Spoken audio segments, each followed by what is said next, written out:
Bonjour, ici P The Builder. Je suis accompagné de Christin Bella. Comment vas-tu? Ça va très bien et toi? Ça va? Ça va, super. De même pour moi.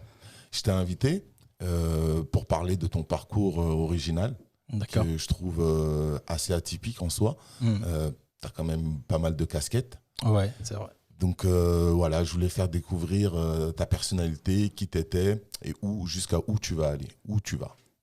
Ok? D'accord. Donc commençons au début. Présente-toi, t'es né où, ainsi de suite. Ok, bah merci déjà de m'accueillir. C'est un plaisir. C'est un plaisir de discuter avec toi aujourd'hui. Moi, c'est Christin Bella. C'est Nzobadjila Bella, mais bon, plus facilement, c'est Bella. Je suis photographe, réalisateur. Je suis aussi activiste de l'image. Je suis né au Congo, Pointe-Noire. Et bah voilà, je suis né au Congo, grandi au Congo. Je suis en France depuis 5 ans, bientôt 5 ans en décembre. Et bah, j'ai quitté le Congo en 2008, après mon bac. Et de là, j'ai voyagé un peu partout, mais plus en Asie. Plus en Asie. Ouais. Bah voilà, ça commence comment? Tu fais tes études classiques au Congo, tu vas jusqu'au bac. C'est ça. De là, tu décides de voyager ou c'est les parents qui t'envoient à l'étranger? Alors, c'était un peu, au début, sachant que là où j'habitais, il n'y avait pas d'université. Donc, j'étais obligé d'aller dans une autre capitale pour l'université, pour poursuivre mes études. Je suis arrivé là, ça me plaisait pas trop, le style, la mentalité. Et j'étais supposé aller en Italie. Fallait faire un test, c'était trop compliqué. Donc, pour raccourcir, je suis tombé sur un mec qui parlait de la Chine. C'était un businessman. Rien à voir, c'était pas pour des études ou quoi. Il parlait que du business. Et je lui avais parlé un peu de mon parcours scolaire. Et c'est lui qui me dit, bah, au fait, en Chine, tu sais, c'est moins cher, tu peux étudier là-bas. En plus, tu as beaucoup plus d'opportunités parce qu'en termes de technologie et tout, la Chine, elle est beaucoup plus avancée que l'Europe. Parce que ma mère et mes tantes, elles habitaient ici. Et je me suis dit, ah ouais, pourquoi pas, ça me parle. Et c'est vraiment sur un coup de tête, comme ça, en finissant mes cours d'italien, que j'ai dit à ma mère, maman, je veux partir en Chine. Alors, j'ai pas dit à mon père, j'ai dit direct à ma mère parce que je sais que elle me soutient toujours dans mes délires de folie. Et c'est comme ça que je me suis retrouvé en Chine en moins d'une semaine. En moins d'une semaine, à partir du moment que tu prends la décision. C'est ça. Tu parles pas chinois, j'imagine. Non. Bah, au début, parce que je suis resté 9 mois, j'ai étudié le mandarin. Mais là, c'est fini. Là, je comprends plus le chinois. Ah, ça part? Là, bah oui, parce que en Chine, je suis resté 9 mois. Et après, je suis parti en Thaïlande, où je suis resté 7 ans. Et bah, quand tu apprends une langue, 2 ou 3 langues asiatiques, en rajoutant déjà tout ce que j'avais comme langue, Congo, le français, l'italien aussi, que je parlais très bien. Le chinois, je pratiquais plus du tout. Donc, ouais, le chinois, il avait disparu. En tout cas, la langue chinoise, elle avait disparu. Donc là, tu es là, tu décides, coup de tête, de partir sur l'Asie. La famille, elle soutient. Tu y vas pour 9 mois. Ouais. La première fois, c'était fallait trouver une excuse valable. C'était pas juste maman, je vais aller en Chine, sinon oui, c'est trop pour les facile. études. Voilà, je dis à ma mère que je veux aller en Chine pour faire des études. J'ai pas voulu dire à mon père tout de suite parce que bah, lui, il avait déjà une idée bien classée de ce qu'il voulait que je fasse après mes études, ce qui n'était pas sûrement aller en Chine parce que c'était trop fou. C'est quand j'arrive en Chine que je commence à dire à mon père, bah papa, je suis en Chine, et là, c'était ouais, mais pourquoi? Donc en gros, c'était ce qui a fait que je quitte la Chine, c'était déjà bah, la surprise. Je savais rien du tout, mais vraiment culture. J'avais pas lu de bouquin, je savais même pas. En gros, je savais que Pékin, Shanghai. Je connaissais rien du tout. C'était vraiment le choc de culture qui a fait que bah déjà en tant que noir, j'avais à peine 17 ans quand je suis parti. J'étais pas préparé, tu vois, à tout ce qui est, par exemple, rien que le fait de savoir que j'étais noir, par exemple. Quand j'étais au Congo, bah, tout ce que je voyais, et toutes les personnes que je voyais autour de moi, ils me ressemblaient. Et donc même cette question, ces réflexions-là de couleur ou de passeport, parce que moi j'ai un passeport congolais, c'était vraiment des choses, quand on a 17 ans, bah, tu n'es pas prêt, tu vois, à faire face à ces discriminations-là, par exemple. Quand on te place en quarantaine pendant je sais pas combien de temps, que tu te promènes avec ta pièce d'identité tout le temps, quand tu l'oublies, tu passes la nuit au commissariat parce que tu vois. C'est ce qui t'est arrivé? Ah ouais, c'est ça. Et en parlant de la Chine, c'est fou parce que ce qui s'est passé là récemment, on a vu les trucs qui s'est passé en Chine.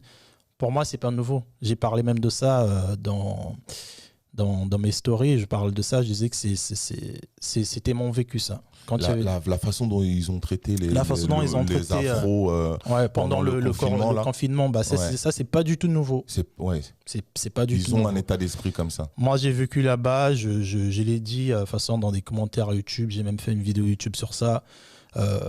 Nous, quand on n'avait pas nos pièces d'identité ou quand il y avait une personne qui n'était pas en règle, c'est comme ça qu'on nous sortait. Donc ça, c'était un peu vraiment le premier point qui a vraiment fait que je quitte la Chine. Et aussi le fait que c'était très cher les études. Déjà, une année en université, rien que pour apprendre le chinois, même pas ta spécialité, c'était trop cher. Et pour moi, ça n'avait pas de sens de payer plus de 3 000 € de juste apprendre une langue et ensuite de payer, je sais pas, encore plus surtout que quand on va à un niveau professionnel, il n'y a pas trop d'opportunités, en tout cas de travail. Je connaissais pas, moi, des étrangers, pas que des Noirs. Je connaissais pas des étrangers dans la ville où j'étais ou partout où je suis passé en Chine qui travaillent dans des compagnies chinoises. C'est des étrangers qui ont construit des compagnies étrangères en Chine, qui travaillent en Chine. Mais de voir des gens travailler dans des entreprises, leurs entreprises, c'était trop compliqué. Ouais. Donc c'est vraiment toutes ces raisons réunies, tu vois, qui ont fait que je parte vers la Thaïlande. Ok. Ouais. Et donc t'étais là, ces 9 mois-là, c'est études de langue. Ouais. Études de langue, c'était vraiment... Au début, c'était un peu la personne qui m'avait emmené, vu que, comme j'ai dit, c'était un businessman et il n'était pas du tout dans l'orientation des universités. Même lui, il ne connaissait rien. J'ai fait, je crois, 3 mois. C'était vraiment qu'est-ce que je veux faire, parce que j'avais un visa de 6 mois. Et c'est à partir de 3 mois qu'on est parti tout au nord de la Chine. Et je me rappelle de ça en parlant de partir au nord de la Chine. On a pris un train pendant 3 jours. On faisait que circuler, on faisait des arrêts. Dans le train, on était les seuls noirs. Et pareil, c'était du cirque. Pour moi, ça me faisait rire. Je n'étais pas trop dans la vision de me dire que c'est mauvais. Pourquoi ils me regardent comme ça? Pourquoi ils me pointent du doigt? Je pense que pour moi, c'était drôle de voir des gens venir toucher ma peau. Par exemple, de prendre un t-shirt blanc, de frotter, de voir si la couleur va partir. C'est plus quand tu viens prendre conscience. Comme j'ai dit, j'étais jeune, j'avais 17 ans. C'est quand tu viens prendre conscience. De fois, c'est des choses, aujourd'hui, quand je pense à ça, je me dis, ah ouais, d'accord. C'était pas funny. C'était pas des blagues.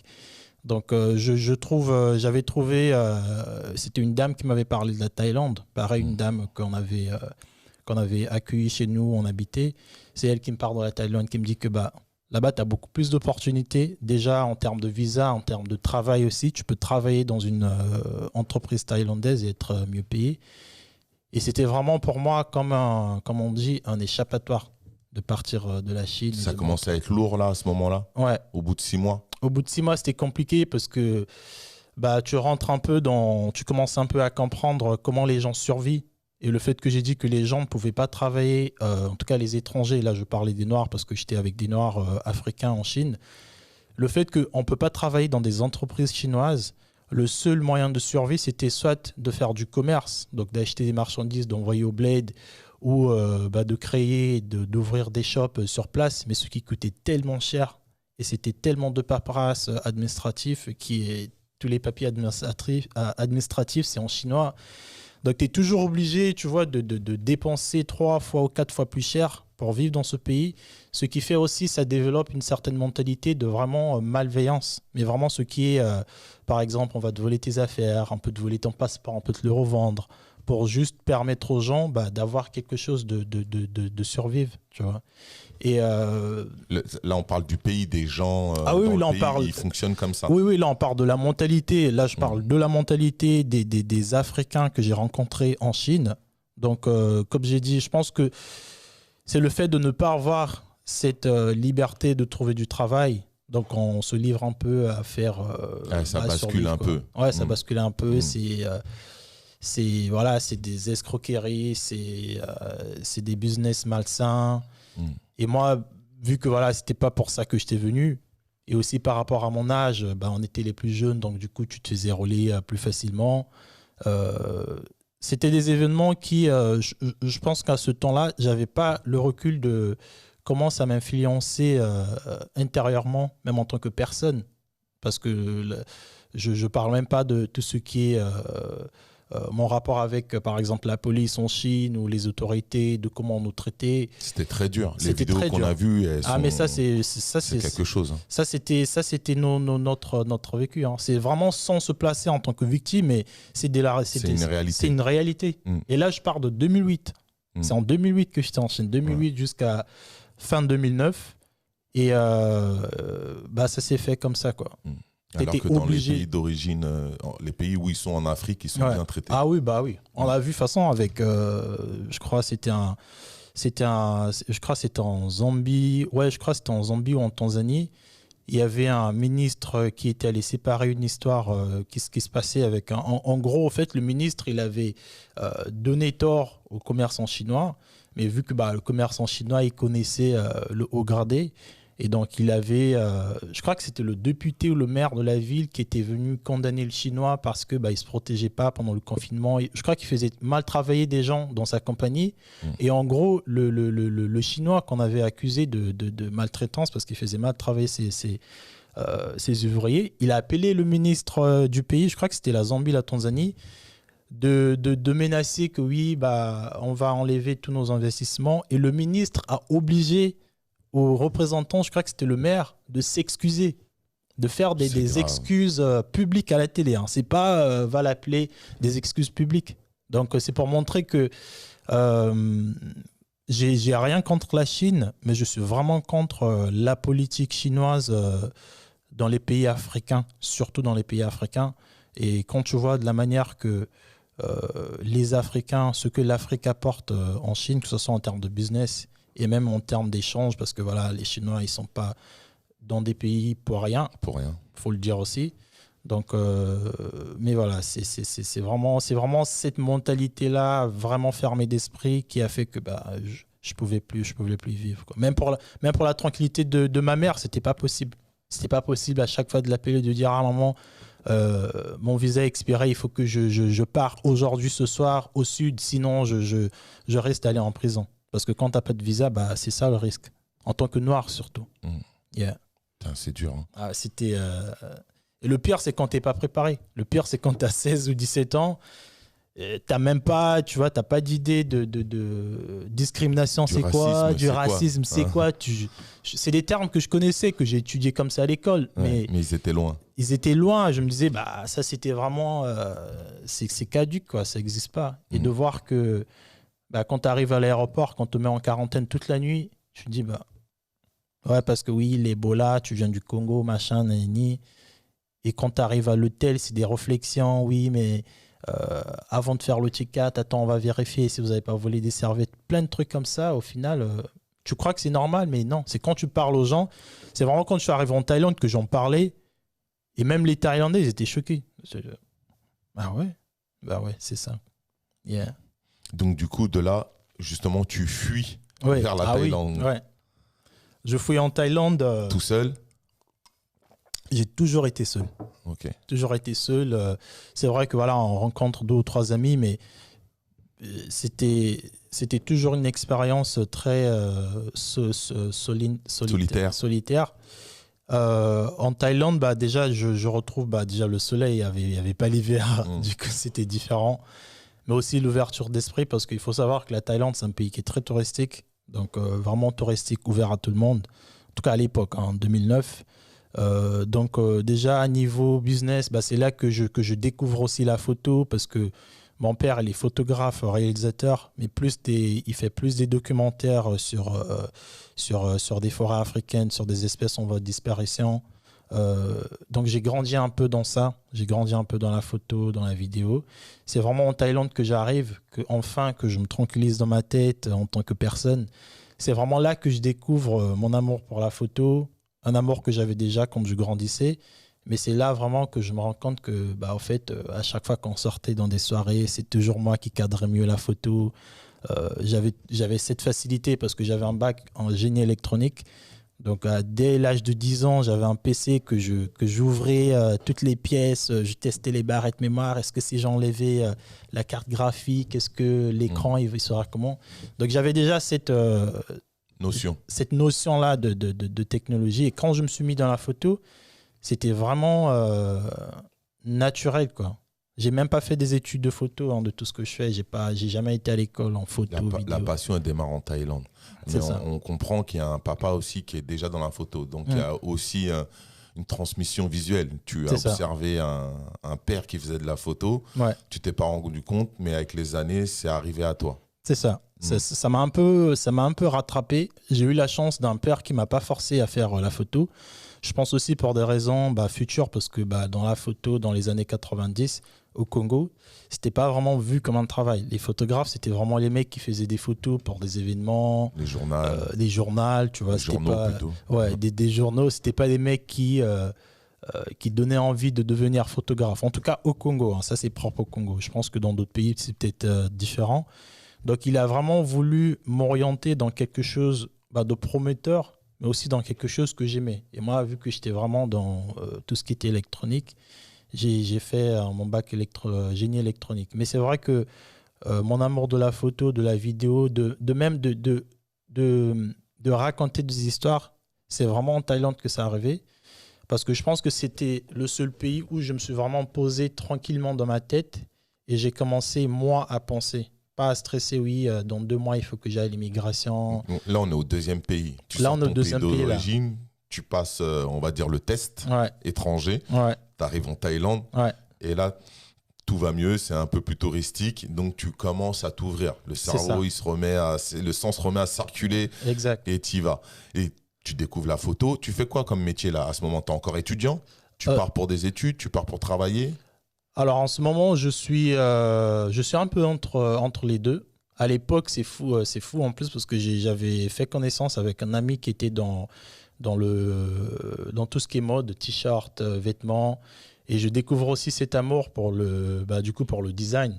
Et j'avais fait en Thaïlande, j'avais fait des cours de graphic design. Ça, c'est vraiment ce que j'ai appris à l'école, donc graphic design, web design. Ce que tu avais appris au Congo? Non, en Thaïlande, pendant que j'étais en Thaïlande. Donc, quand tu es arrivé en Thaïlande, tu t'es inscrit quand même au cours. Oui. Et tu t'es inscrit dans cette matière-là? Dans cette matière-là, dans le graphic design. Et là, tu développes une idée. Voilà, je développe une idée graphique, de faire des tags, de faire de la sérigraphie à la main, de faire de faire une espèce de maquette et de faire des bombes sur les t-shirts. Et là, je tombe sur un pote qui, lui, il était représentant d'une marque française basée à Châtelet, une boutique. Et lui, au fait, c'était on va dire le cerveau un peu créatif de cette marque-là. Donc, c'était un peu lui qui, par exemple, quand il y avait des tendances à l'époque, tu te rappelles avec les t-shirts Kanye West, où il y avait des lunettes en or avec des dents dorées. Ça, c'était des t-shirts qu'on faisait en Thaïlande. Donc, nous, on prenait des t-shirts. Moi, du coup, j'avais vite appris le thaï parce que je pense que j'ai un truc avec les langues. Et moi, j'étais un peu devenu l'interprète entre ce mec-là qui avait déjà son business avant même qu'on se rencontre, qui ne savait pas parler thaï. Et moi qui savais parler le thaïlandais maintenant, du coup, j'étais un peu devenu... Au début, j'étais juste l'interprète entre lui qui voulait faire des commandes dans des usines plus grandes. Donc, je deviens interprète. Mais aussi, je découvre... je lui dis, écoute, tu sais, je connais très bien Photoshop, je connais Illustrator. Pourquoi, au lieu de remixer des tendances qui sont sorties, pourquoi t'en crées pas? Et c'est là qu'on commence à créer des t-shirts, des casquettes. On a fait... plein de casquettes. C'est une boutique qui a bien cartonné sur Paris. C'est vers Rambuteau, Remix Line, s'il me regarde. On a fait plein de trucs avec lui. C'était des grosses productions. À l'époque, il y avait plein de stars qui partaient chez lui, des Wiz Khalifa, des Taika, des Bawa, Mokobe aussi, Lafouine, Canardo. Tout ce monde-là, c'était vraiment des gens que lui, il fournissait. Donc, lui faisait une production française donc pour tout ce qui était des t-shirts, les logos à l'époque en 2010. Et nous, on faisait un peu tout le côté impression de t-shirt avec visage, tu vois, les trucs avec Beyoncé comme ça à l'époque. Ça, c'était des choses que nous, on faisait en Thaïlande. Donc, je rentre dans ça m'a pris 4 ans, c'était bien. Je découvre un nouvel amour, mais en même temps, je suis toujours dans le design, mais je fais aussi des photos. À chaque fois qu'on sortait, j'avais toujours en parallèle, je faisais des photos. À l'époque, c'était vraiment pour le fun. Il n'y avait rien de commercial dedans.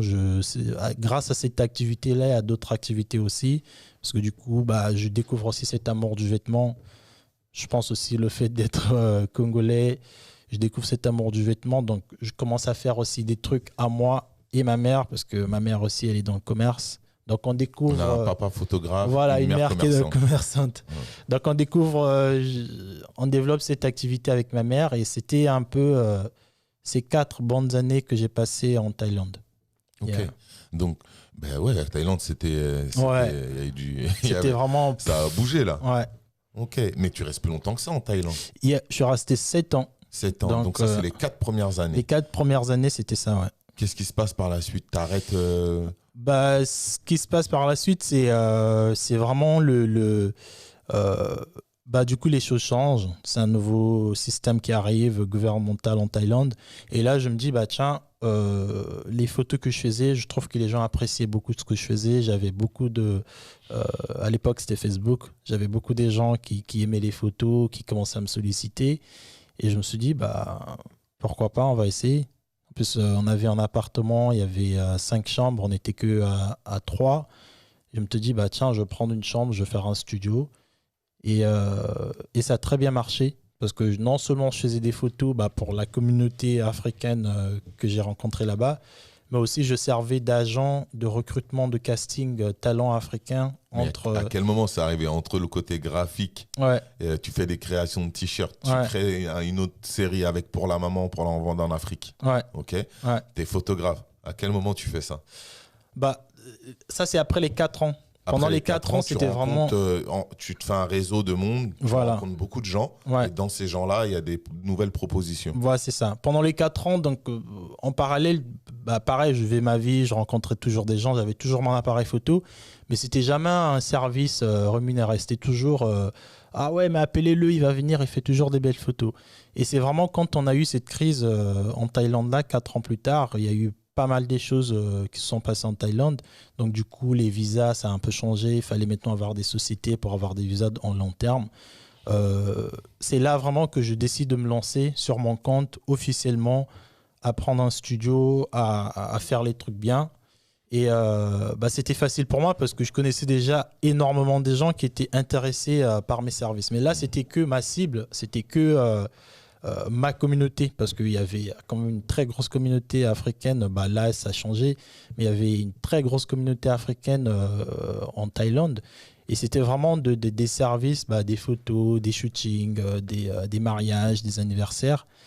Et quand je commence à poster les photos sur Facebook, je découvre aussi des agences de mannequinat thaïlandais, mais plus dans le cinéma, qui cherchaient des figures en noir, parce que c'était très rare de trouver quand même des noirs si tu n'étais pas de cette communauté-là. Et là, il y a un agent qui me contacte, qui me dit « Ouais, mais comment tu fais pour trouver des gens qui ont 60 ans, 70 ans, noirs, qui habitent en Thaïlande, même des petites filles, comment tu fais ?» Et là, je développe un contrat où, au début, c'était l'agence qui me demandait, par exemple, on a besoin de 20 personnes pour tel film. Donc moi, je faisais payer aux gens, je leur disais, écoutez, vous payez tant, je vous fais des photos et je vous promets du travail. Et c'était bien parce que c'était des vrais contrats, c'était des 5 000 € 2 fois. En Thaïlande, déjà, 100 €, 200 €, c'est quelque chose. Et ça me faisait plaisir aussi, tu vois, de donner des opportunités à des personnes qui étaient sans travail ou sans papier 2 fois. Des vieux, quand tu les donnais 50 €, 50 € en Thaïlande, à l'époque, c'était 2000 bahts. C'était grand, c'est beaucoup, quoi. Et de donner des gens des opportunités où on leur payait 2000 €, ils comprenaient pas, ils croyaient que c'était du game, quoi. Et c'est un peu là que je me dis, ah ouais, au fait, il y a du potentiel dans ça. C'est vraiment là que j'ai lancé ma boîte juste aujourd'hui, CFL Group. C'était vraiment là que je me suis dit, je vais non seulement attendre, je ne veux plus attendre que les agences m'envoient des gens, je veux créer maintenant une agence, moi, pas vraiment une agence physique, mais je veux créer des profils, moi, que je veux commencer à proposer à plusieurs agences, pas juste à cette agence-là. Et c'est vraiment ça, c'est pour ça que je suis resté 7 ans. Tu as développé un gros business, du coup, autour de ça. Autour de ça, une question, quel type de photos tu fais? Alors, les photos, c'était vraiment du portrait au début. Okay. C'était vraiment du portrait. Mais il y avait aussi, par rapport à toutes les activités que j'ai développées, il y avait aussi des événements et tout. Mais mon focus était vraiment le portrait. J'arrivais vraiment à capturer un moment, une essence d'une personne que beaucoup de gens n'arrivaient pas à faire. Je pense aussi que c'est parce que j'avais le côté aussi par rapport à tout ce que j'avais vécu. Et quand je rencontrais d'autres personnes qui étaient dans le même cheminement, j'arrivais à facilement à les mettre à l'aise.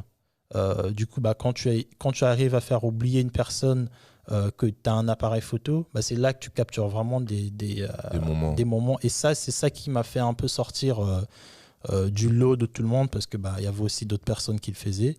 Et c'est un peu ça qui a fait que je sois devenu ce que j'étais en Asie, en tout cas. Yeah. Et la boîte, elle se construit. Ça a été dur à monter une boîte en Thaïlande? Honnêtement, non. Honnêtement, non. Ça n'a rien à voir avec la Chine. Non, rien à voir. Tu payes un avocat et l'avocat, il te fait tout. Tout. Il n'y a pas faut être associé avec un Thaïlandais? Ça, c'est une obligation. Okay. Ça, par contre, c'est une obligation. Donc, tu as trouvé ton associé. Ouais, tu trouves un associé, tu es obligé d'employer 3 Thaïlandais. Donc, déjà, en Thaïlande, l'étranger, tu es propriétaire de rien. Même quand tu achètes un bien, même quand tu ouvres une compagnie, c'est toujours, tu es obligé de prendre un associé qui, lui, sera comme le propriétaire, et toi tu seras le copropriétaire. Tu peux pas être toi propriétaire de quoi que ce soit en Thaïlande. Rien. Tu peux pas acheter un bien et ça t'appartient. Tu es obligé de passer par une Thaïlandaise ou un Thaïlandais pour te prendre. J'ai toujours trouvé que c'était une super idée, ça. C'est très bien. Un texte de loi qui conviendrait parfaitement à l'Afrique. Exactement.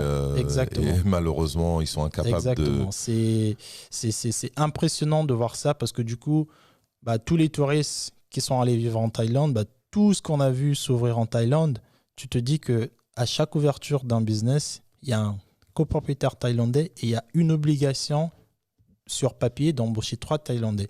Après, si tu veux embaucher d'autres, ça regarde que toi. Mais de toute façon, ça les a arrangés d'embaucher les Thaïlandais parce que tu leur payais moins. Mais en tout cas, c'est un bon business parce que le pays s'est développé très très vite. Très très vite. Oui, il y a du savoir-faire et on le transmet, puisque tu crées une structure. Exactement. Avec l'obligation d'avoir quelqu'un dans le pays. Ouais. Et c'est ce que tu fais. C'est d'ailleurs ce que ne font pas les autres. Les Européens, les Asiatiques, ils vont en Afrique, ils ouvrent des structures sans former les gens du pays, sans même peut-être travailler avec des gens du pays qui seraient aptes à être formés, qu'ils aient étudié ou pas. Ok. Donc, tu développes ta structure. J'ai l'impression que c'est devenu un très gros business. Ouais. Après, pas super grand, je dirais pas. C'était un truc. Mais en tout cas, j'ai jamais travaillé dans une société thaïlandaise. J'arrivais à vivre, à faire vivre ma famille, à voyager aussi, parce que pendant la Thaïlande, c'est vraiment devenu ma base. Mais j'ai profité aussi, tu vois, de faire un peu tout le tour de l'Asie du Sud, Singapour, Malaisie, Philippines, Vietnam, tous ces pays-là. Ça, c'était par curiosité? Ça, c'était par curiosité souvent. Et ta photographie, j'imagine, en même temps? Ah oui. Ouais, toujours. Toujours un boîtier dans un sac, toujours un micro pour interviewer des gens, des expériences, toujours. Ah, t'interviews aussi au passage? Ouais, j'ai interviewé. C'était plus l'expérience des personnes noires qui m'intéressait, parce que je savais que c'était difficile. Je savais, vu que je suis passé par là, c'était vraiment ce qui me fascinait, c'était d'inspirer aussi d'autres personnes, de raconter aussi leur récit, déjà de leur donner la parole, une chose qu'on m'a pas fait moi. C'était vraiment ça qui m'avait inspiré, et c'est un peu cet amour que j'ai, tu vois, même en France, quand je suis arrivé, c'est un peu ça que j'ai aussi redéveloppé en arrivant ici. Ok, ouais. Il s'écoule 7 ans. C'est ça. Qu'est-ce qui se passe? Là, t'es bien, tu travailles, t'as tes réseaux. Ouais. Pourquoi tout laisser? Déjà, au début, c'était ma mère n'arrêtait pas de me dire ouais, il faut que tu viennes en France, viens prendre tes papiers français. Elle est ici? Elle est ici depuis longtemps, ma mère. Okay. Elle me dit oui, mais il faut venir en France. Alors déjà, quand je suis arrivé en Thaïlande, quand j'étais en Chine, c'était ma mère qui me supportait financièrement. Ça, j'ai oublié de le dire. Mais vraiment tout le temps. Que ça soit, il y a un moment, c'était que elle. C'était un peu les deux derniers mois que j'avais trouvé un petit business. J'ai travaillé dans un salon de coiffure. J'étais coiffeur je coiffais des gens de ma communauté. Ça, c'est les 2 derniers mois. Mais en Thaïlande, j'ai fait 2 ans. La première année, j'ai jamais demandé à ma mère des sous. Elle s'est dit, qu'est-ce qui se passe? Deuxième année, pareil, elle a décidé de venir en Thaïlande pour voir, parce que c'était incroyable pour elle de se dire qu'il y a juste 6 mois, je m'endettais de partout, je prenais des sous de partout pour te soutenir. Et c'est quoi ce pays? Tu vois, elle était venue en Thaïlande, elle est venue, elle a dit ok, d'accord. Ça bouge bien. Je vois pourquoi tu veux pas revenir ou pourquoi tu veux pas venir vivre en France, quoi. Parce qu'en Thaïlande, il faut savoir, tu as un peu le confort de la France, ça veut dire transport, internet, technologie, tout ce que tu veux, ils sont dans le futur. Mais tu as aussi le côté qui est hyper moins cher. Donc le coût de la vie, qualité de vie, c'est top. Donc c'est vraiment le parfait pays pour n'importe qui d'aller se réfugier, quoi. Ouais. Pourtant, tu décides de tout Ouais, arrêter. je décide de tout laisser parce que juste pour beaucoup de choses, que ce soit même le côté, là du coup en Thaïlande, comme j'ai dit, c'est vraiment là que j'ai commencé à penser. Donc je développe un amour pour la spiritualité. Je développe aussi, parce que quand je suis parti en Thaïlande, en Asie, j'étais chrétien. J'apprends aussi du coup le bouddhisme, c'est quoi. Je commence à m'ouvrir aussi sur beaucoup de choses, sur le rapport humain, sur plusieurs choses. Et c'est là que je me dis, quand j'arrive, je pense que ce qui a vraiment fait que je puisse partir, c'est quand j'arrive, quand je redécouvre mon histoire noire. Et là, je me dis, j'ai eu besoin de ce côté-là. Il faut vraiment que j'ai eu un vide pendant tous mes voyages, même si je rencontrais des gens noirs en Asie, mais c'était pas le même rapport. C'était vraiment le rapport de ah ouais, toi aussi t'es ici, ah c'est bien, tu fais quoi. C'était pas profond. C'était jamais. Même quand tu les interviewais. Même quand je les interviewais, c'était vraiment. Je savais un peu ce qu'ils allaient me dire. Moi, c'était vraiment pour les écouter, pour leur donner de la valeur aussi, pour leur dire que votre histoire compte. Mais il n'y avait pas cet échange, par exemple, de spiritualité, de projets futurs, de bien-être aussi, de tout ce qui est des questions. Comme je dis, quand j'ai commencé à m'intéresser à mon histoire noire, quand j'ai commencé à découvrir que oui, au fait, il y avait beaucoup de changements dans tout ce qui était livre religieux, il y avait tout le whitewashing, l'Égypte kémétique et tout ça, ça m'a vraiment fait, c'était ma période d'éveil. Et là, je me suis dit, c'est soit qu'il faut que je reparte en Afrique ou je vais aller voir en France. Je sais que là-bas, la France, avec le rapport africain, il y a beaucoup des Africains là-bas. Il faut que je me connecte à ma source. Mais pas juste, t'es noir, c'est bien, tu vois. Mais vraiment de vivre dans un pays où il y a des Noirs qui vivent comme résidents de ce pays-là. Parce que c'est différent quand tu es dans un pays loin, en Corée, quelque part, tu vis, tu es vraiment en mode survie. Tu n'as pas ce rapport de « c'est chez moi ». Tu vois ce que je veux dire ? C'est pour ça que je suis venu en France. C'était vraiment déjà pour voir ma mère aussi. Malgré tout, en Thaïlande, tu ne te sentais pas chez toi ? Malgré tout, je ne me sentais pas chez moi. Malgré tout, le fait que j'étais bien financièrement, tranquillité, en tout cas, niveau vie. Mais intérieurement, quand j'ai eu ma période d'éveil où je me disais, non, mais c'est pas possible, quoi. Non, il faut que cette énergie que j'ai, cette connaissance-là, il faut que je la transmette à d'autres personnes qui me ressemblent parce que on a été pendant beaucoup d'années, on a subi plein de choses. C'était pas possible pour moi de rester dans l'ombre, de faire mes choses dans mon coin, sans pourtant forcément partager ça à d'autres personnes. C'est vraiment cette fin-là de se reconnecter à mon histoire qui a fait que quand ma mère m'a encore appelé, viens en France, viens visiter. C'est vraiment là que je me suis dit, ok, je pense que c'était le temps. Il y avait beaucoup de signes aussi qui faisaient que l'Asie, c'était plus vraiment mon chez-moi, quoi. Il y avait beaucoup de signes. Il y avait tout ce qui est ignorance aussi. Tu étais obligé à chaque fois d'expliquer d'où tu venais parce qu'il faut savoir quand même, l'Afrique et l'Asie, il n'y a pas vraiment de rapport historique comme l'Europe. Ça veut dire qu'il y a beaucoup d'ignorance. Je ne dirais pas c'est racisme, mais c'est beaucoup d'ignorance, mais beaucoup, beaucoup, beaucoup d'ignorance. Et c'est beaucoup des choses qu'on te dit comme ça en face. Par exemple, si tu veux louer un appart, il va te demander, ouais, mais t'es d'où ? T'es noir ou blanc ? Direct, hein. Ah, t'es noir, non, on ne peut pas te faire louer l'appart. On était obligé de Là, c'est au téléphone. Là, c'est au téléphone. Ah ouais, ça, c'est au téléphone. Et quand ils te voyaient que t'étais noir, t'arrivais, tu te demandais, alors que c'était écrit en gros caractères... house for rent. Quand tu arrivé, ils disaient ah non, it's busy. Et je dis, pourquoi vous avez la pancarte maison à louer? Ah non, mais on va l'enlever. Et quand on demandait à nos amis thaïlandais ou à nos amis américains d'appeler, c'était ah oui, you can come tomorrow, it's free. Donc c'était un peu tout ça. Au début, comme j'ai dit, ça me dérangeait pas. Voilà, ça me dérangeait pas parce que je pense que j'avais pas ce rapport un peu international de couleur, de me dire qu'au fait, ce que tu subis, mec, c'est la discrimination, c'est le racisme, c'est tous ces préjugés-là. Et moi, c'est un ressenti que j'ai eu super tôt. C'est dingue. Hein. Moi, c'est un truc que j'ai ressenti à 8-9 ans. Ah ouais, d'accord. Ouais. D'accord. Donc c'est là, toi, t'es né ici. Je suis né ici. Ah, ouais. Mais c'est un ressenti que j'ai eu vraiment très très jeune, ça. D'accord. Ce rapport tout de suite à la couleur. Ouais.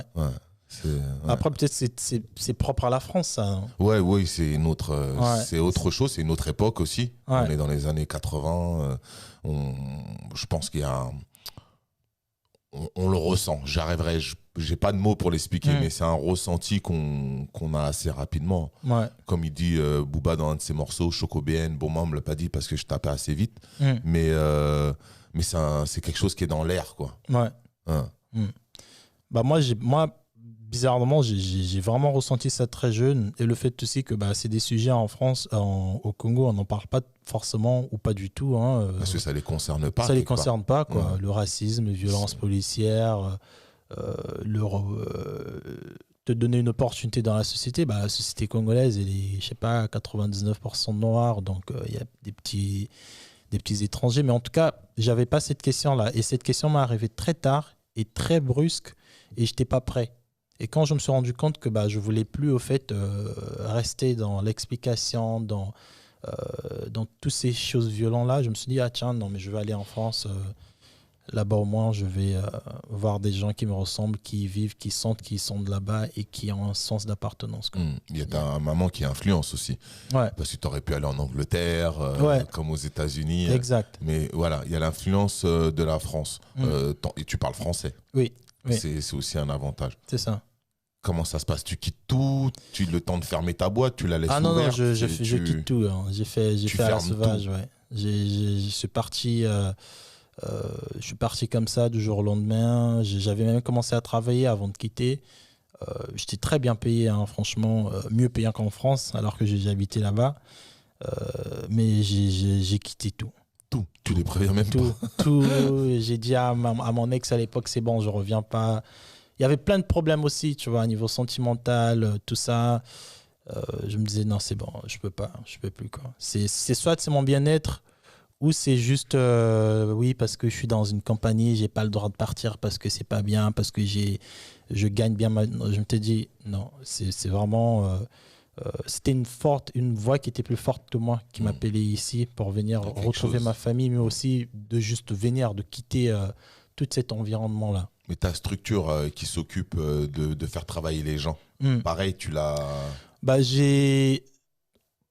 Avant même que je parte, quand je bougeais dans pas mal de pays, il y avait des gens qui commençaient à s'intéresser à ça. Du coup, j'avais commencé un peu plus ou moins à former des gens, à dire que en fait, tu peux faire des photos avec n'importe quel photographe, ou tu peux devenir photographe aussi et faire ce que je fais, tu vois.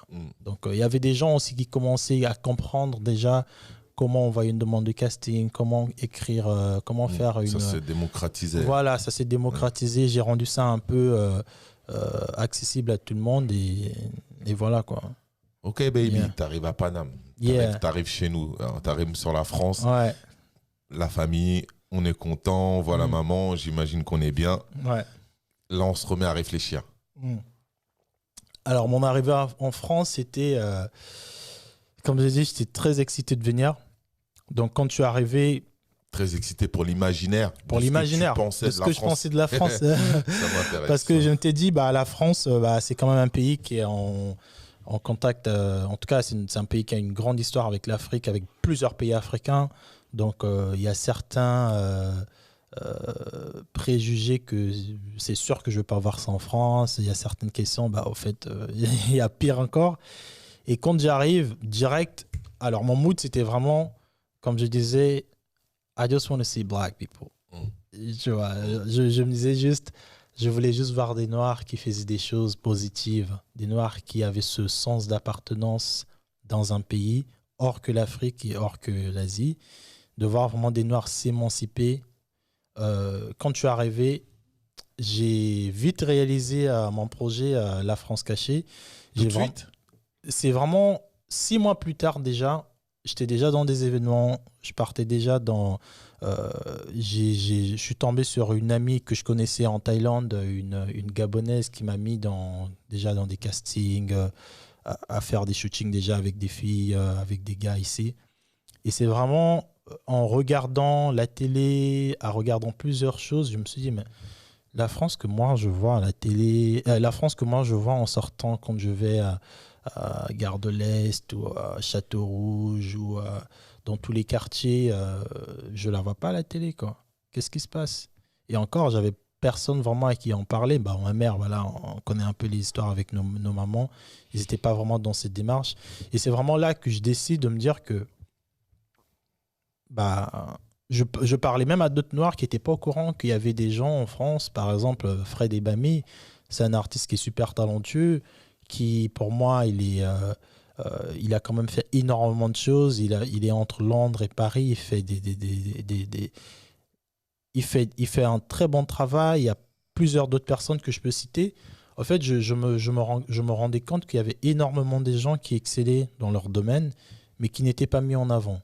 En tout cas, l'image qu'on mettait en avant de la France, en tout cas, je parle des Noirs, des Maghrébins, des Asiatiques, c'était vraiment l'image à chaque fois la même, quoi. Les footballeurs, ou même quand on parlait des rappeurs, c'était vraiment cliché pour dire que oui, regardez, il a encore fait ça. Je ne voyais pas la France des femmes noires qui étaient danseuses classiques, des femmes noires qui étaient championnes olympiques d'escrime. Je ne voyais pas cette France-là. Et c'était vraiment comme ça, hein, par coup de cœur encore. Au bout de 6 mois, j'ai dit, il faut que je fasse un projet où je vais, tout simplement, c'était vraiment pas rien de grand comme maintenant, c'était vraiment, je veux faire une vidéo où je veux réunir tous ces talents-là, peu importe le nombre que ça va me prendre, mais je veux réunir tous ces talents, faire une vidéo et juste la mettre sur les réseaux. Et dire que, regardez, au fait, ça c'est la France que moi j'ai vue, que vous ne représentez pas. Et en parlant à d'autres personnes, je me suis rendu compte que, au fait, oui, eux aussi, ils étaient dans cette frustration de représentativité. Il n'y avait pas assez de gens comme eux qui étaient représentés. Et je me suis dit, ouais, moi qui viens d'arriver, je l'ai vu, vous êtes là depuis, vous en parlez. Pourquoi on ne fait pas un projet où il y aura, au lieu d'avoir plusieurs voix qui crient dans plusieurs sens, pourquoi on ne fait pas un projet où on va mettre toutes ces voix ensemble et criant plus fort pour qu'on soit plus entendu? C'est vraiment comme ça qui m'est venu le projet La France cachée. Et La France cachée, tout simplement parce que pour moi, c'était une France cachée. Simplement, je ne la voyais pas dans des magazines. À chaque fois qu'on voyait des Noirs, c'était les mêmes, on les connaissait déjà. C'était pas des histoires à la télé, même des films, c'était pas des histoires normales des Noirs, c'était toujours des clichés, les clichés. Je trouve que ton titre est très bon parce que c'est vraiment ça. Au-delà des exemples que tu viens de donner, il y a la France médiatique, celle qu'on vend à l'international, celle qu'on vend en idée. Quand on parle de Air France et qu'on vend Air France à l'international, on ne vend pas Air France et toute sa biodiversité. Tu vois, on vend Air France. C'est souvent un Européen, un métis peut-être, pas trop loin, très peu de Maghrébins, d'Afrique blanc ou d'Afrique noire. Donc c'est pour ça que j'aime beaucoup ce titre, parce que c'est réel. J'ai aussi pas mal voyagé. Je sais que quand j'étais à Cuba, j'ai déjà été à Cuba en 96, et que je dis je suis français, on me dit non. Mais c'est normal, parce qu'ils ne l'ont jamais vu. On leur a jamais vendu ça. Donc, aux États-Unis, on nous a vendu Jordan, Malcolm X, énormément de monde, des boxeurs. Donc, on sait que chez eux, il y a une communauté noire. Tandis qu'en France, au niveau média, on ne vendait pas avec la population. Donc, je trouve que ton titre, il est parfait, quoi. La France cachée. Et donc, de cette France cachée, 6 mois, t'arrives en France, 6 mois, t'es déjà sur un gros chantier. J'ai cru que c'était vers la fin, mais c'est starting block. C'est vraiment comme ça, parti. vraiment par coup de cœur. Déjà, le fait que j'avais accumulé toute cette connaissance photographique et aussi en réalisation, montage, tout, je me suis dit, au fait, je peux le faire. Je peux le faire. Je vois pas pourquoi ça devrait pas être fait. Ça n'a jamais été fait. Moi, j'avais pas vu, à part le clip de Kerry James, je sais pas c'était quoi le titre, je crois que c'était Banlieue, où il y avait plusieurs profils qui tenaient un truc et il y avait des gens qui défilaient. À part il y a Banlieue et Sans Issue, je crois. Ouais, je crois, il y a le truc de... il y a même une chorale, après il y a du monde derrière, il y a des profils qui est pas... Voilà. À part ce clip, vraiment, parce que moi, pareil, la musique française, je connais vraiment celle des années 90, les anciens. À part ce clip-là, j'ai pas vu une vidéo avec une cinquantaine de profils divers en France quand tu es arrivé. En parlant à des gens aussi, j'ai pas vu même un projet ou un livre ou un DVD ou un site, je sais pas, n'importe quoi, mais j'ai pas vu ça. Et je me suis dit, pourquoi pas le faire? Et surtout, ce que je voulais ramener, c'était pas juste de faire un folklore et de dire, ah, regardez, il y a des Noirs qui font ça. C'était vraiment de montrer un truc au-delà de juste de montrer des gens. C'était vraiment de faire un truc bienveillant, avec beaucoup de bienveillance, beaucoup d'amour, surtout beaucoup d'esthétisme, parce que moi, c'est vraiment une touche que j'ai toujours eue dans tout mon parcours. C'est de vraiment représenter des gens, surtout les Noirs, ou même des gens sous-représentés, avec beaucoup de beauté. Pas forcément dans le make-up, mais dans la lumière, dans des actions, dans des poses. Et c'est ça que j'ai fait avec mon projet. Je pense que je l'ai fait en 2017, je l'ai fait. Et j'ai dit, je suis arrivé en France en 2016. Et j'ai fait une projection il y a 6 mois. À chaque fois que je le revois, je me dis, mais il y a toujours cette sensibilité-là, même avec les gens qui le revoient 3 ans plus tard. C'est récent. Les propos qu'on a évoqués dans le film, c'est les mêmes aujourd'hui. On parle de violence. C'est d'actualité, tu vois. Et c'est beau parce qu'on voit des belles personnes noires. C'est vraiment ça, en fait, la beauté de ce projet, c'est qu'on voit des belles personnes noires, on voit des belles personnes noires souriantes, qui ont la tête haute, on voit beaucoup des profils, il n'y a pas que, tel profil. J'ai vraiment essayé de chercher des gens et ça s'est fait vraiment de manière très organique. Et je crois que grâce à ce projet aussi, il y a eu plusieurs autres idées de faire des trucs aussi en groupe en France, en tout cas sur Paris. Et ça, c'était des retombées que j'ai remarquées après ce projet-là. C'est resté qu'en vidéo? Il y a un bouquin? Alors, c'est resté que en vidéo. Je voulais que ça soit, que ça évolue, que ça prenne d'autres formes. Mais ça n'a pas forcément pris la forme que ça a pris parce que, encore, quand tu arrives en France, je pense que tu as un regard très frais, mais aussi très aveugle. Tu n'es pas trop au courant vraiment des problèmes qu'il y a entre les communautés noires déjà. C'est un peu plusieurs années après que j'ai commencé à comprendre la réalité de pourquoi le projet n'a pas forcément pris la forme qu'il a pris. Pas parce que je ne l'ai pas bien présenté, mais parce que déjà, entre les personnes noires, il y avait déjà plein des choses qu'on n'avait pas réglées. Donc, ce qui faisait que je ne vais pas forcément le mettre en avant parce qu'il y a telle tête que j'aime pas dedans, parce que je ne vais pas forcément en parler parce que j'aime pas telle personne. Et ça, c'était un peu dommage, mais j'ai gardé un peu l'optimisme de me dire que écoutez, je veux continuer quand même dans une autre voie. Ouais. Bon, ça, c'est des codes. Après, c'est peut-être mal tombé parce que y a des gens assez intelligents pour promouvoir des choses, même si à l'intérieur, il y a une personne qu'ils n'aiment pas. Bon, c'est peut-être le rapport humain là qui compte. Oui. Mais il y a quand même cette découverte. Tu arrives, tu te mets au boulot au bout de 6 mois. 6 mois après, c'est que quand même il y a quelque chose qui se passe au niveau de la diversité de ce que tu vois. Tu découvres différents types d'afro, différentes cultures, différents comportements, les doubles cultures aussi. Et c'est là que tu décides de faire on va appeler ça un reportage. On peut appeler ça comment? Oui, c'est ça. En fait, c'est vraiment un docu-film. Docu-film et tout. C'est ça. Ouais. C'est là. Et pendant que tu le fais, ça se passe comment à l'intérieur? Quand tu contactes les gens, comment tu organises? Franchement, c'était une aventure. Je pense que toute personne qui a participé à ce projet, je pense que ce qu'on a retenu, c'est que c'était...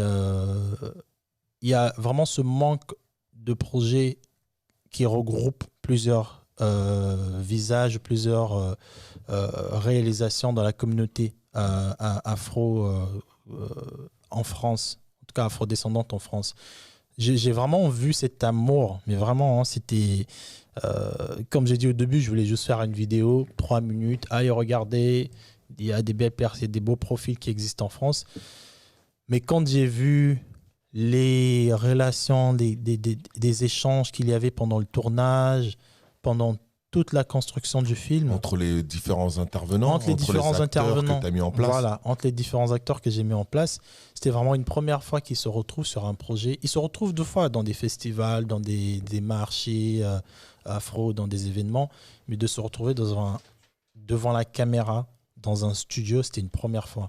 Et ça, tu vois, ça m'a ouvert l'œil pour me dire que ah ouais, d'accord, en fait, ça tombait pile poil aussi le moment, c'était pendant, en 2016, quand il y avait l'arrestation, quand il y avait le meurtre d'Adama Traoré, je crois quelques mois après, c'était vers 2016, ouais, c'était quelques mois après, et il y avait vraiment aussi tout ça, comme d'hab, un tel qui passe à la radio qui va dire des trucs sur les Noirs, un tel qui va rigoler, qui va faire telle blague, pendant aussi les attentats de Charlie Hebdo, du coup de faire un documentaire comme ça qui rassemblait des Noirs autour de l'amour, autour de positive. Surtout, c'est un projet où personne ne parlait. C'était des images au ralenti. Les gens, ils étaient très bien habillés. Ils étaient venus, en tout cas, le meilleur d'eux. Ils ont apporté le meilleur d'eux. Et ça m'a vraiment montré, même aux gens aussi, je pense que les gens se sont rendus compte que c'était possible de faire ce genre de projet. Parce que des fois, on a peur de se dire que est-ce que si je rassemble un tel, est-ce que... Mais en tout cas, moi, j'ai osé, je l'ai fait et j'ai vu, ce qui m'a motivé, c'était de voir aussi le retour, même la réaction de d'autres personnes. Du public. Du public, ouais. Les échanges, les collaborations qui se sont faites après, des projets surtout qui se sont faits après ce rassemblement. Ça a développé des choses. Ça a développé plein de trucs. C'est un projet qui a mis combien de temps à se monter ?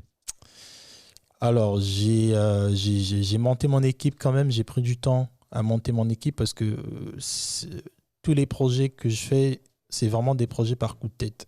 Des fois, c'est la difficulté quand on a un projet déjà bien dans sa tête, d'arriver à faire soir une équipe, directeur artistique et tout, de leur dire en fait, ce que je veux, c'est ça.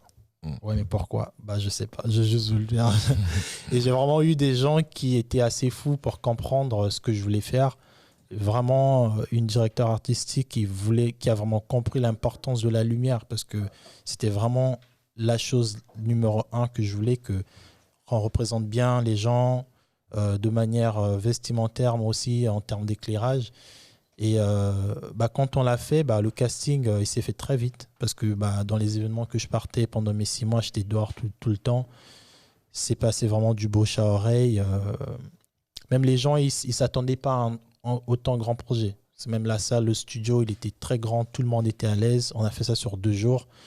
Il y avait 89 personnes quand même qui ont participé, qui sont passées à la caméra, et une quinzaine des gens derrière la pré-production, make-up et tout ça. C'était vraiment un très beau événement inoubliable, quoi. Ouais. Et donc ton idée de transmission, c'est l'affectif. Ouais. C'est les Noirs cachés, forcément, et l'affectif. C'est ça que tu voulais transmettre aux gens, à la population. Ouais. Ce que je voulais vraiment transmettre aussi, c'était le côté de vraiment communiquer sur... de dire qu'il y a une image qu'on nous montre des communautés sous-représentées en France ou partout dans le monde, mais il y a d'autres images aussi, il y a d'autres personnes, il y a d'autres profils que vous n'avez pas forcément entendus. Pour moi, l'idée, c'était de vraiment aller chercher ces personnes-là, leur donner parole et leur magnifier aussi de manière qu'on n'a jamais fait avant. Et ma première motivation pour moi, c'est de vraiment mettre en avant le bien-être, mais vraiment de manière de montrer un peu la sensibilité, je dirais même la fragilité dans mon approche. J'essaie pas d'être, par exemple...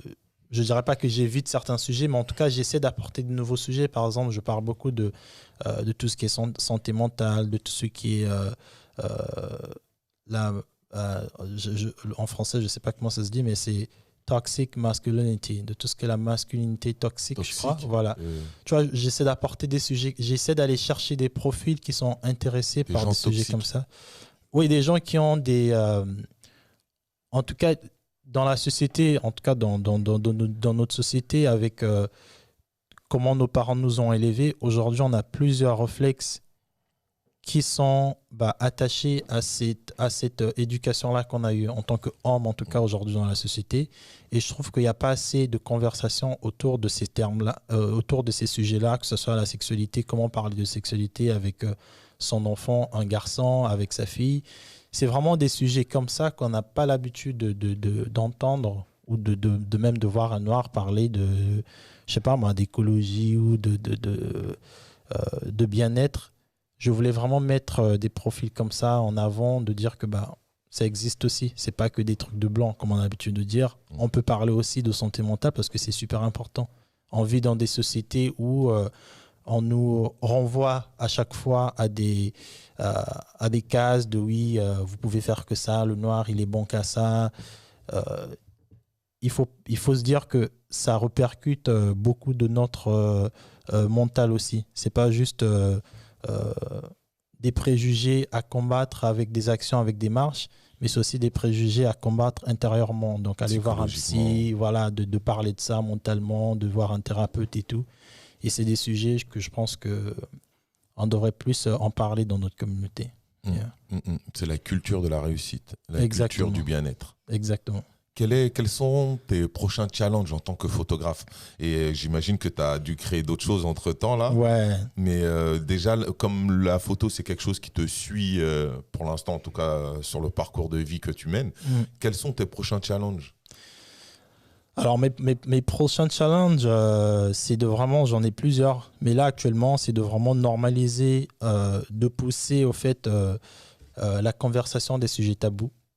De parler des sujets tabous de manière tranquille. En photo. Ah, en photo, là, c'est bizarre, mais là, je suis plus dans la vidéo maintenant. De la réalisation. En tant que réalisateur. En photo, je suis plus, j'ai ralenti un peu, je suis plus dans l'argentique, je développe maintenant mes photos. Tu es revenu au basique. Voilà, je suis revenu au basique. Mais là, c'est vraiment, c'est vraiment dans la réalisation de la vidéo. J'essaie vraiment de parler des sujets tabous. Je me suis rendu compte aussi qu'il y a plusieurs thèmes, je dirais même problématiques dans la société, dans la communauté, dans les communautés noires qu'on a. Par exemple, le métis. Moi, en venant en France, je ne savais pas qu'en France, il y avait ce truc de les métis et les noirs. Moi, c'était vraiment ce formatage anglo-saxon que j'avais où je me disais métis ou noir. En tout cas, toute personne mélangée avec des noirs. Ça, c'est un ressenti? C'est quelque chose que tu as vu? Non, mais ça, c'était une pensée anglo-saxonne, américaine, parce que... non, le fait de dire que d'un côté les métis, d'un côté les noirs, c'est quelque chose que tu ressens à Paris? C'est quelque chose que j'ai ressenti en France. Ah ouais? J'étais surpris de voir ça, de voir des gens...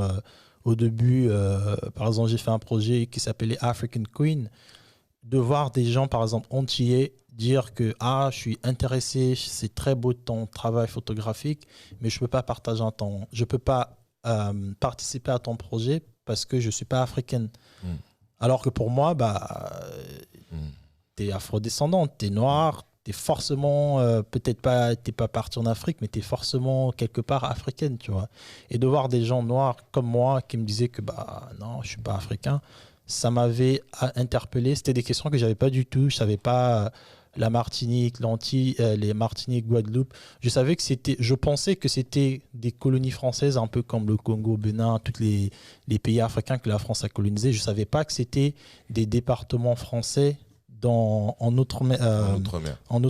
Les Caraïbes.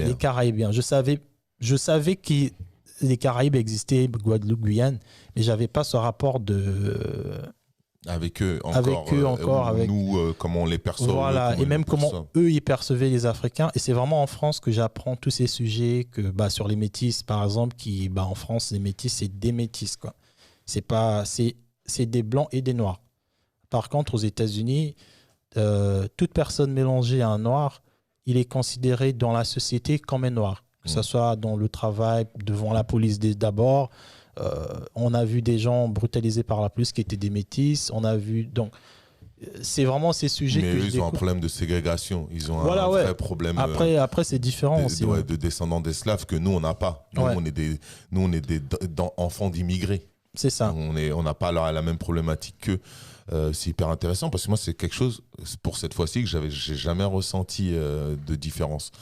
Pour moi, le métis, il bascule, quoi. Il est ou plus afro ou plus européen, caucasien. Ouais. Mais il est pas dans son... Il a pas vraiment d'espace. Donc, c'est hyper intéressant. Ouais. Ça. Mais ça, encore, ce que je te dis, c'est ce que moi, j'ai...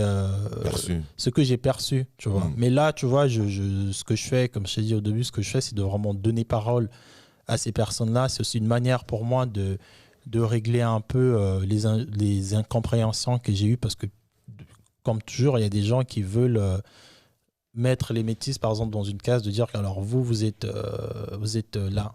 Vous n'avez pas le droit de parler pour les Noirs.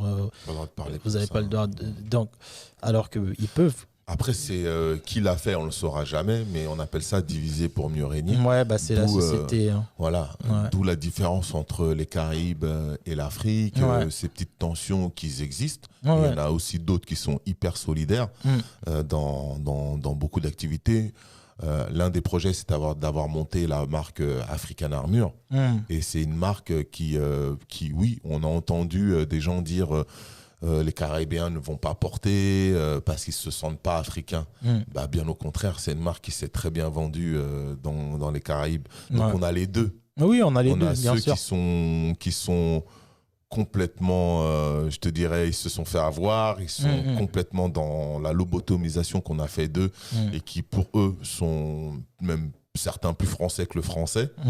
Et il y en a d'autres qui connaissent leurs origines, qui font des travaux dessus et qui n'ont peut-être même jamais été en Afrique, mais qui s'y intéressent. C'est ça, c'est ça. Donc, on a un grand boulot. Oui, mais il y a plusieurs choses à faire dans notre communauté. Et moi, c'est ça qui m'intéresse, tu vois, de donner parole déjà à ces différences-là, de dire que oui, il y a des Antillais, comme tu as dit, qui sont complètement formatés encore dans le système ancien, que oui, repartez jamais en Afrique, parlez jamais de ceci.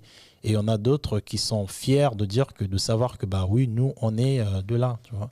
Et c'est de vraiment créer plusieurs dialogues et de ne pas que parler de... parce qu'aujourd'hui, on parle beaucoup... après, c'est très bien, on parle beaucoup de rapports blanc-noir, racisme, police, brutalité, mais il y a aussi plusieurs d'autres questions dans notre communauté d'abord à régler.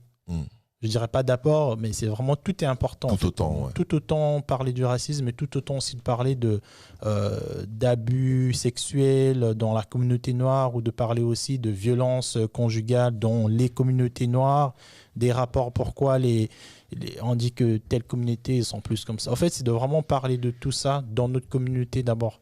C'est vraiment mon travail. Lever les tabous. C'est ça, de lever les tabous, d'en parler tranquillement sans qu'on dise que oui, mais lui, il a dit que les Maliens, ils étaient mieux que les Sénégalais. Pourquoi?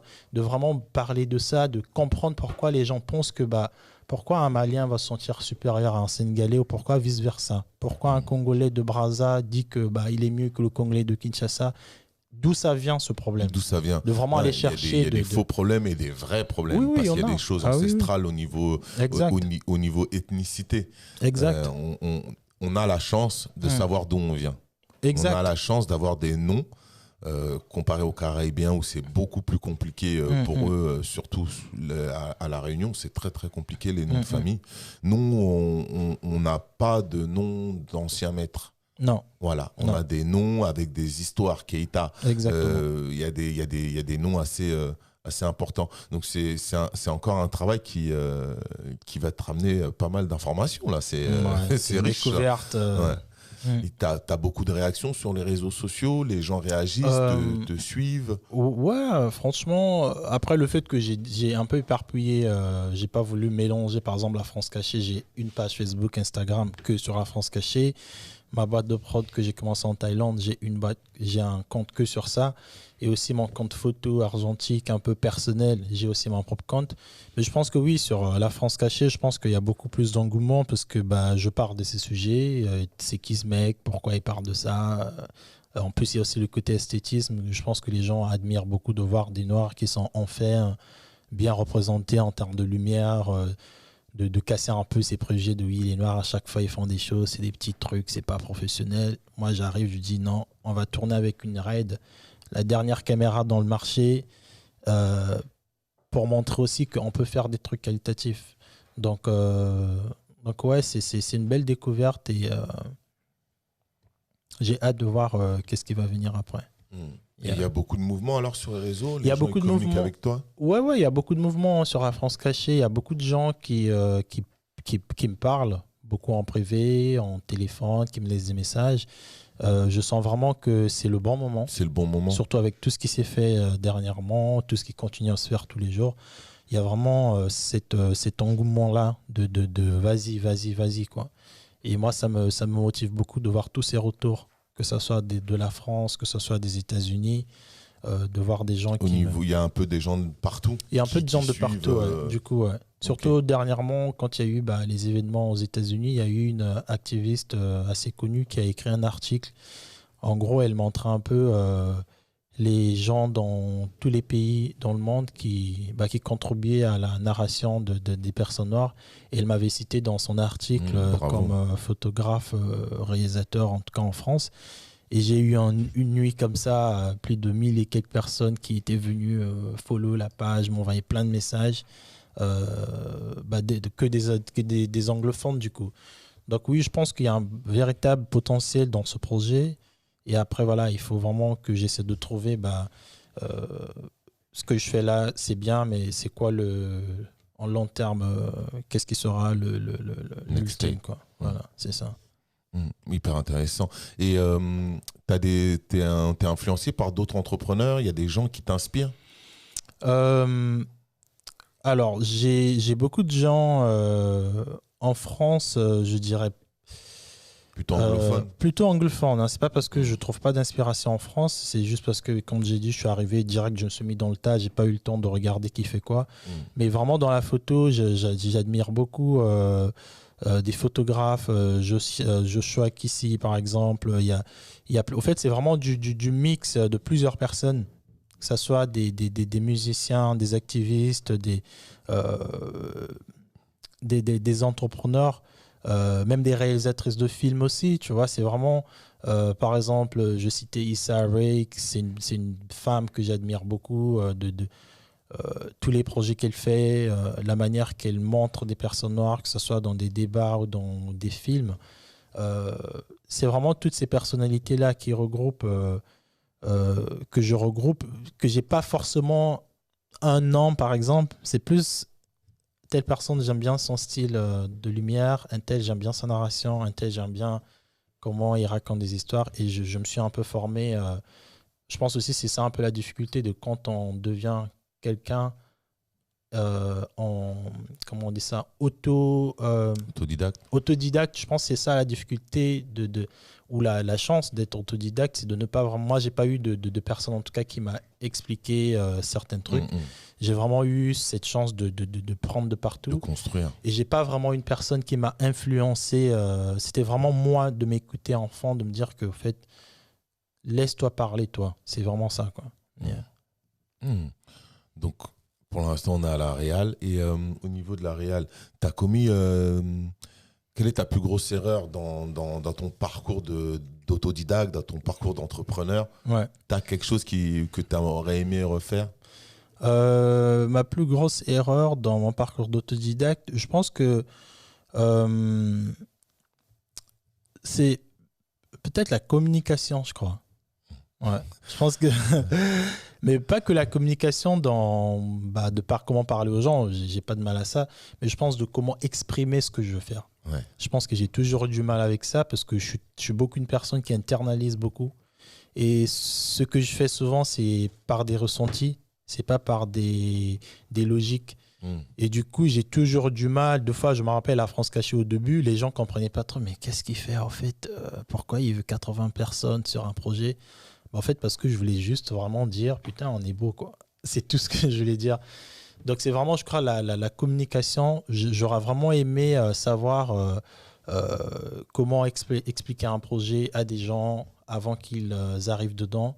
Parce que du coup, quand tu communiques pas trop, tu rassembles des gens qui arrivent avec des incompréhensions, un peu perdus. Et du coup, même toi aussi, tu deviens perdu parce que tu dis, ah ouais, au fait, vous avez pas compris. Ah ouais, au fait, c'était de ma faute, j'ai pas bien expliqué. Tu perds plus de temps à réexpliquer. Tu perds plus de temps à réexpliquer. Du coup, il y a plusieurs trucs qui se font dedans. Mais je pense que la communication, c'est un truc que j'aurais vraiment aimé maîtriser avant, quoi. Ouais. Avant de ton parcours des études de marketing. Ouais, c'est ça. J'ai vraiment appris sur le tas. Hein. C'était vraiment. J'aurais peut-être dû apprendre peut-être la communication un peu, comment me vendre aussi, parce que ça, c'est un truc que j'ai du mal vraiment à faire. Comment vendre mes compétences, comment déjà. Il y a un côté culturel dedans, non? Il y a un côté culturel dedans, ouais. Je crois. Ouais. On n'a pas eu ces conversations-là avec nos familles, pire encore dans mes parcours. Donc, il y a vraiment. Je pense que ce sont des 2 points, communication et comment savoir se vendre. Il y a beaucoup de gens dans cette situation qui sont entrepreneurs, qui ont du mal à se vendre. Surtout les passionnés. C'est hyper dur. Mais surtout, tu construis.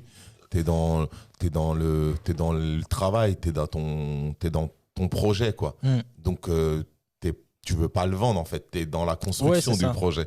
Mais dans la société dans laquelle il est, après, on a l'autre étape... où il faut vendre aussi, quoi. Avec ça, quel est le conseil que tu dirais à des jeunes ou pas entrepreneurs? Alors, le conseil que je dirais à des jeunes entrepreneurs déjà, c'est de vraiment être passionné avant. Franchement. C'est de vraiment être passionné de quelque chose. Parce que quand on n'a pas la passion, on peut facilement abandonner. De par les réactions des gens, de par les on-dit, parce que les gens diront toujours quelque chose. De vraiment être passionné, de vraiment faire un truc que tu peux faire sans qu'on te paye, sans qu'on t'encourage surtout. Ouais, je pense de vraiment aimer un truc sans qu'on te paye et sans qu'on t'encourage. Si tu as quelque chose que tu aimes sans que tu sois payé et sans qu'on te dise « Ah ouais, tu as très bien fait », c'est cette chose-là que tu devrais... cultiver pour faire ton métier. Et pour ceux qui ne sont pas entrepreneurs ou pour ceux qui ne font pas des projets, je dirais c'est de vraiment de trouver son appel, d'écouter son appel. Moi, je pense que mon appel, c'était de vraiment d'inspirer. Je me suis rendu compte avec le temps que mon rôle, c'était vraiment d'inspirer d'autres personnes, pas que dans le côté entrepreneuriat, mais dans le côté aussi de bien-être et de dire que tu peux faire plusieurs choses et c'est pas grave. Tu as été libre, tout ton parcours, il est libre déjà de physiquement. Tu as su partir de ton pays d'origine, aller voir ailleurs si tu y étais, ça t'a pas convenu, tu es passé ailleurs. De s'adapter vraiment. De s'adapter, tu étais dans le bien-être, tu as déconstruit, mais ok, je recommence encore autre chose. Exact. Donc il y a une grosse forme de liberté. Forcément d'entrepreneuriat parce que tu t'es fait à chaque fois, tu t'es battu, mais ça c'est le terrain, la pratique, mais à la finale c'est le résultat qui compte. C'est ça. Donc il y a beaucoup d'énergie dans ta construction et j'espère que ça va encourager d'autres et toi tu vas continuer à avancer. Oui, hein, j'essaie vraiment de passer cette énergie à d'autres personnes. Je sais qu'il y a d'autres personnes qui la ressentent. Tu es dans la transmission. Je suis vraiment Pour moi, tu es un haut-parleur. C'est ça. Donc, ton documentaire, il nous parle, il explique des choses aux gens qui ne sont pas au courant ou qui sont dedans mais qui ne se rendent même pas compte, tu vois. C'est ça. La photo, le sublimer une couleur ou une autre, en tout cas, il y a un côté « Oh, regardez, ça existe ». C'est ça. Et ça, c'est fort, ça. Tu as une actualité. Là, on sait que tu es en train de travailler sur cette réalisation, mais tu as autre chose en parallèle ou tu es concentré là-dessus? Autre chose en parallèle, c'est j'ai lancé il y a peut-être 2 semaines mon site internet personnel, pas celui de ma boîte de com que j'ai depuis. C'est vraiment un site où je guide des gens à créer des projets. Donc, c'est vraiment un site de consulting et coaching parce que j'ai toujours eu des gens qui m'ont demandé comment tu fais pour éclairer des scènes, comment tu fais pour faire un documentaire du début à la fin, comment tu le montes. Est-ce que tu es obligé d'avoir des fonds? Parce que moi, il faut savoir tout ce que j'ai eu à faire. Je n'ai jamais été sponsorisé ou j'ai jamais reçu un cachet. Ouais, vas-y, prends 5 000 € et mets dans ton projet. Donc là, actuellement, j'ai lancé mon site où vraiment j'invite aux gens. Je leur dis, vous avez une idée, venez, on peut en parler, on peut le monétiser, que ce soit sur YouTube, sur des podcasts. En tout cas, c'est vraiment de guider des gens à être aussi autodépendants, parce qu'il y a cette frustration de fois, on a plusieurs projets, on a plusieurs idées, mais il y a toujours ce doute-là de se dire que je veux commencer un projet, mais c'est sûr que quand j'aurai besoin des vidéos, bah, je serai bloqué, tu vois. Et c'est vraiment ce truc qui revient aussi avec plusieurs créateurs, c'est ce truc de je veux me lancer, mais je ne sais pas faire ceci, faire cela. Et beaucoup, c'est autour de l'image. Soit c'est la photo, soit c'est la vidéo, soit c'est le montage, soit c'est le mixage. Et moi, j'ai eu la chance de travailler autour de ces activités-là. Et j'essaie vraiment aujourd'hui de mettre ça en avant pour dire aux gens que bah, si je l'ai fait, vous pouvez aussi le faire, quoi. Je te donne le mot de la fin, après je vais saluer les sponsors. Yeah.